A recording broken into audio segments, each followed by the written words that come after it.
E nós vamos conversar agora com o professor de Economia da Unifesp e pesquisador associado ao SEBRAP, André Roncalha. Bom dia, André. Bom dia, Glauco. Um grande prazer estar aqui com vocês. Bom dia a todo mundo. Prazer é nosso. André, você esteve aqui no Jornal Brasil Atual falando a respeito das revelações à época do Pandora Papers, mostrando que o ministro da Economia, Paulo Guedes, e também o presidente do Banco Central tinham as chamadas contas offshore. E ontem, Paulo Guedes esteve na Câmara dos Deputados e, depois de quase 4 horas, acabou se esquivando das perguntas mais diretas, voltou a negar conflito de interesses com offshore, disse ali não, 1000 vezes não, e disse que apresentou todas as informações às instâncias pertinentes, mas admitiu sim que abriu empresas para escapar da tributação dos Estados Unidos. O que você achou desse depoimento de ontem do ministro Paulo Guedes? Porque vendo ali repercussão na mídia tradicional, o pessoal falando que ele saiu ileso, mas será que ele entrou ileso nesse depoimento, André? Eu acho realmente lamentável que a gente tenha atingido um fundo do poço tão profundo como esse, em que um ministro da Fazenda se enriquece, ainda que por consequências não intencionais de atos dele do passado, enquanto a população passa fome, enquanto as pessoas lutam por pedaços de osso, né, seja no lixo, seja agora o valor do osso, né, está subindo no mercado. Então, ainda que possa haver, e eu acho que, de fato, a legislação abre uma série de brechas para que os ricaços fujam da tributação que eles devem contribuir com a nação para que a gente possa garantir serviços públicos de qualidade, garantir acesso à população desprotegida, que inclusive ele utiliza como pivô ao longo de toda a argumentação dele, né, esse falso sentimento com relação às condições do povo. Eu acho que, de fato, ele fez um bom discurso para quem é proprietário de riqueza. Então, se a gente pega ali os 5, 10% mais ricos da população, é possível que uma parcela razoável dos super ricos tenha, de fato, se identificado com o discurso dele. O que é também lamentável. A gente tem um Brasil em que o setor privado gasta dinheiro para colocar um touro de ouro na frente da B3, um lugar que, inclusive, hoje já nem tem operações, mas é um símbolo do capital financeiro. E depois que esse touro foi removido ontem, porque ele não tinha respeitado as regras, não tinha solicitado a autorização, a gente vê esse pessoal da Faria Lima, que se identifica muito com Paulo Guedes, Glauco, passando no centro da cidade, dizendo assim, olha, quem tinha que cuidar aqui do centro da cidade, essa supervisão, que tinha que tirar esses barracos de moradores de rua. Sim, e não se preocupar com o touro de ouro, mas tirar esses barracos que estão atrapalhando a visão arquitetônica do centro de São Paulo. Então, quem assistiu ontem e tem riqueza fora do país, quer fugir da tributação, olhou para um Paulo Guedes brilhante, esfuziante, dizendo, exatamente, eu concordo com ele. O problema que eu vejo é que tudo que o Paulo Guedes ontem fez foi ilustrar com cores fortes como a gente precisa mudar a legislação que trata da tributação de grandes fortunas, que lida com a tributação das altíssimas rendas. Não quer tributar fortuna? Não tem problema. A gente faz um imposto de renda progressivo, a gente faz um arranjo tributário que impeça que essas pessoas não contribuam com a sua parte com o orçamento público. E o que eu achei curioso, né, porque dá para ir por várias vias a partir do momento em que o ministro Paulo Guedes fala que fugiu da tributação do imposto de herança nos Estados Unidos, né, dizendo, olha, lá eles pegam praticamente todo o dinheiro. E de fato, ali, segundo um relatório da Tax Foundation, os Estados Unidos cobram um imposto de herança por volta dos 40%, mas não cobra de todo mundo, inclusive, porque é um imposto que tem a sua progressividade, né, acima de determinado patrimônio. Mas quando a gente olha para o Brasil, André, o Estado brasileiro possui aí o imposto sobre transmissão, causa-mortes e doação, que seria o equivalente ao imposto sobre herança que fica a cargo dos estados, a alíquota varia entre 2% e 8%, que é uma das alíquotas mais baixas do mundo. E aí, quando se tem uma discussão para aumentar essa alíquota do imposto de sobre herança, falam assim, olha, se aumentar muito, o capital vai fugir do Brasil. Mas já não está no Brasil, né? Como a gente está vendo. Então já está fora. É um argumento que também não se sustenta. Era uma oportunidade para a gente discutir, inclusive, essa questão do imposto sobre herança aqui no Brasil também, André. Não, certamente. Acho que essa discussão ela ficou já em 2018, que era quando a gente deveria ter avançado muito numa agenda progressista. E note que o Paulo Guedes ele contou muito com o apoio da Câmara, porque de fato a reforma tributária que ele apresentou avançava nessa direção, em tributar lucros e dividendos, e colocava finalmente, pelo menos em debate, exatamente essa parcela gorda da renda dos mais ricos, que hoje não é tributada em nada. A gente não precisa nem falar do ITCMDI, a gente pode falar diretamente de lucros e dividendos. Quando a gente pega tributo sobre propriedade, no Brasil, ele é uma piada, é uma piada. A gente precisaria realmente avançar muito nesse debate, e quanto ao medo, né, que as pessoas, que pelo menos, né, esse pessoal geralmente usa, de que se tributar a propriedade, o pessoal vai pegar o dinheiro e vai para fora. Você acabou de usar um exemplo do país que esse pessoal idolatra tanto, que segundo o Paulo Guedes, eu vou usar os termos dele, tá? Expropria 40% da renda, como se 40% desse dinheiro não tivesse também vindo da sociedade para o qual ele retorna na forma de tributos. E isso não sou eu quem está dizendo, foi o Warren Buffett. Warren Buffett faz parte de um grupo que pressiona o governo americano para aumentar a tributação em cima dos mais ricos. E ele diz: o meu dinheiro veio da sociedade. Então, nada mais justo do que os super ricos devolverem uma parte disso com tributação mais elevada. Agora, aqui no Brasil, a situação é tão mais grave, que se um investidor, vou usar esse nome, tá? Porque investidor não é nada, na verdade eles são mercadores de papéis que buscam lucrar com o vai e vem dos mercados financeiros, né? Compra na baixa para vender na alta ou vende na alta para comprar na baixa. Se esse pessoal pegar o dinheiro e for para outro lugar, eles vão pagar muito mais tributo. O Brasil já é um paraíso fiscal para os super ricos. O professor Beluso, no livro dele, Os Tempos de Keynes nos Tempos do Capitalismo, ele coloca uma frase que eu quero que todo mundo aqui registre. O destino das nações se define na alma dos proprietários da riqueza. Pense nisso. Os destinos da nação se definem na alma dos proprietários de riqueza. É o que a gente está vendo. É uma classe endinheirada que tem lá o seu representante maior. Você vê no discurso dele, eu abri muitas empresas, eu investi. Aí ele usa o caso do INSPER, que na verdade ele não criou o INSPER, ele criou o IBMEC. O INSPER vem depois do racha que ocorreu com o sócio dele. E aí sim se torna uma escola líder no Brasil e tal. Mas ele usa o nome do INSPER como se fosse uma obra dele.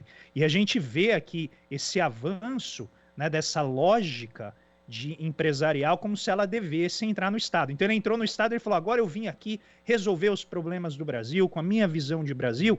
E o que ele fez durante essa reforma tributária? Protegeu, junto com os deputados, que também devem ter dinheiro lá fora, as offshores de serem tributadas. Isso ele não falou ontem.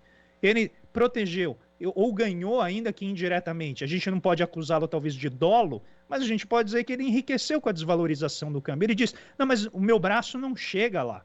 Ora, não precisa. Se você se beneficiou de decisões das quais você participou, como presidente do Conselho Monetário Nacional, como ministro da Economia, o super-ministro, reiteremos, você sim deve atender e responder por esses atos. Não é só dolo que se trata aqui, mas sim de um problema moral num momento mais difícil que o Brasil está vivendo.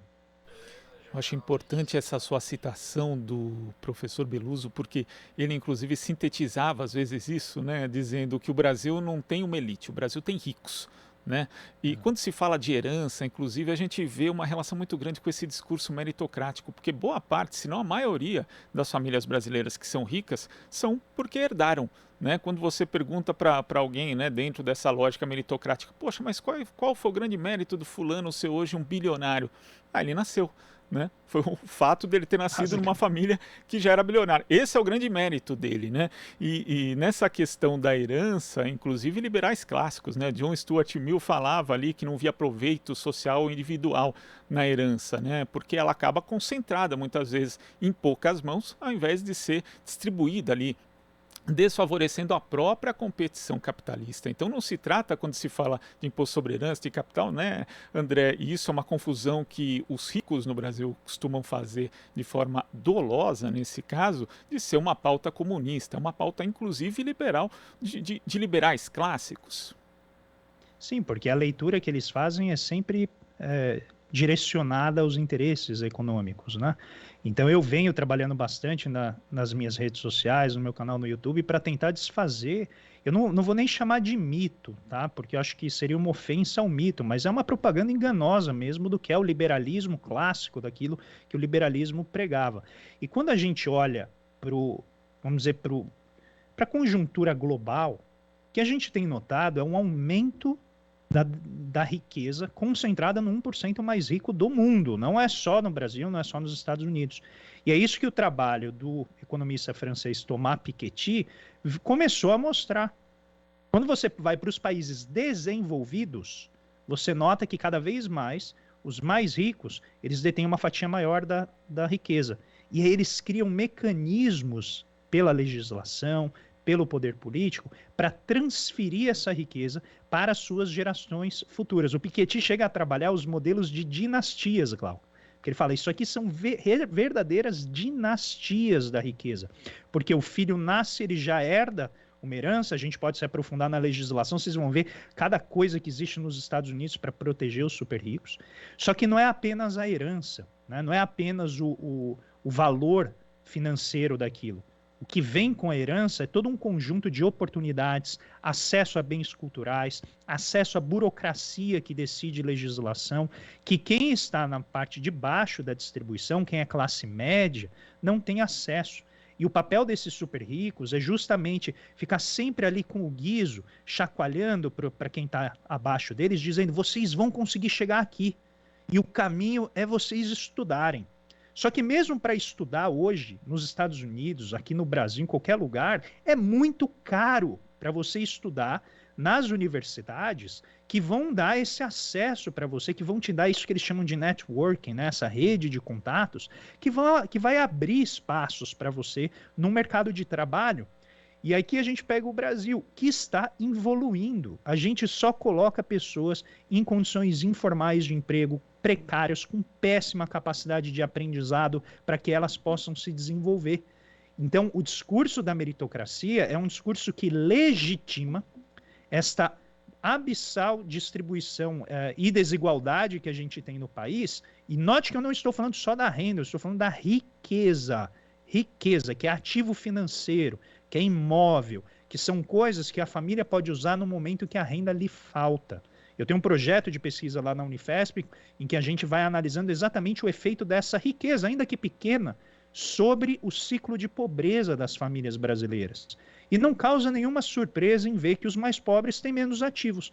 O Paulo Guedes consegue colocar 10 milhões de dólares numa offshore porque ele chama de direito sucessório, é uma estratégia sucessória. Eu estou preparando ali a minha riqueza, protegendo da política econômica do meu país. Não importa se ele fez em 2015, 2016 ou 2018, ele está sendo beneficiado, ainda que indiretamente, pelas ações que ele toma como ministro da Economia. E aí não faltam os álibis, né, para ele dizer que não é culpa dele. Ele foi lá e falou, eu levantei quando que o câmbio desvalorizou mais do que 2%, e sempre foi decisão política. Aí ele cita vários outros, mas ele não cita ele. Ele não cita o governo dele, ele não cita a reunião de 2 de abril, em que o Bolsonaro, né, em que o Ricardo Salles falou para passar a boiada, ele não cita, né, todas as decisões ambientais questionáveis e terríveis que o governo tomou, que fizeram com que o Brasil se tornasse um páreo, as decisões dos filhos do presidente de antagonizar com os nossos principais parceiros comerciais, as decisões que levaram a um excesso de mais de 400 mil mortes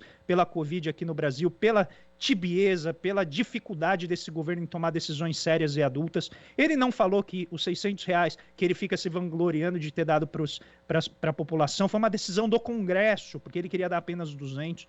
Então note que sempre tem alguém para culpar. E sempre do lado positivo, como você bem frisou, Glauco, o que está? A meritocracia.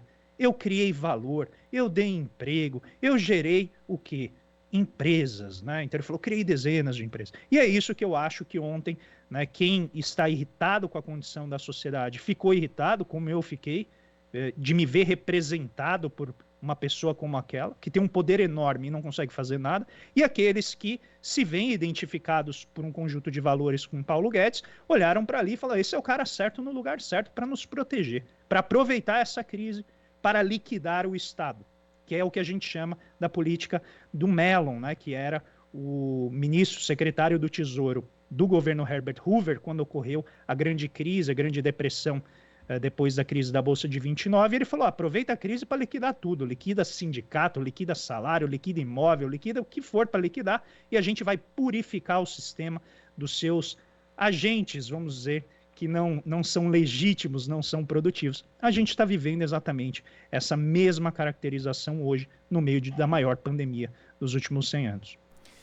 Talvez seja um caso único no mundo de um ministro da Economia, pelo menos de um país do tamanho como o Brasil, se jactar de fugir de impostos.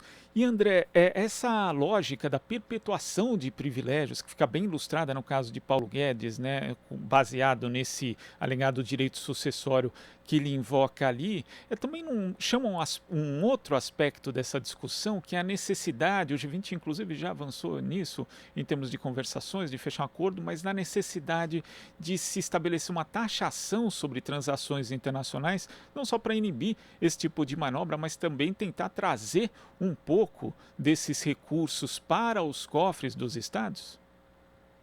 A gente pode tentar fazer, e eu acho que o Joe Biden, presidente dos Estados Unidos, vem tentando liderar essa orquestração internacional de estabelecer, né, ele conseguiu estabelecer esse imposto mínimo de 15% sobre esses lucros que são gerados por meio dessa despatriação, repatriação, né, expatriação que eles chamam, você vai colocando o dinheiro no país onde tem a menor tributação. E muitos países se beneficiaram disso, né, como por exemplo Luxemburgo, Irlanda, e que cobram um imposto sobre lucro muito menor. Então o Biden fez esse esforço no G20, conseguiu avançar, eu acho que nessa direção, tem um tempo para os países se estabelecerem. O que eu quero chamar a atenção para quem está aqui nos escutando e nos assistindo, Glauco, é que taxar dinheiro de rico é muito difícil. É uma agenda, assim, realmente, às vezes parece que é enxugar gelo ou perseguir, né, uma estrela cadente. Quanto mais você acha que você corre, parece que mais longe ela fica. E aí eu vou mostrar aqui para quem está nos acompanhando que esse movimento que o Biden fez de aumentar a tributação em offshores, né, empresas que são criadas nesses paraísos fiscais, enfrentam primeiro o limite do direito internacional, porque os países podem decidir manter uma tributação baixa para hospedar esse dinheiro, que são os paraísos fiscais que ganham dinheiro com isso.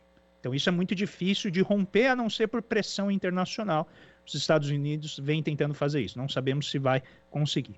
O segundo ponto tem a ver com o que está surgindo agora como uma febre, literalmente nessa gamificação do mercado financeiro, que se busca algo como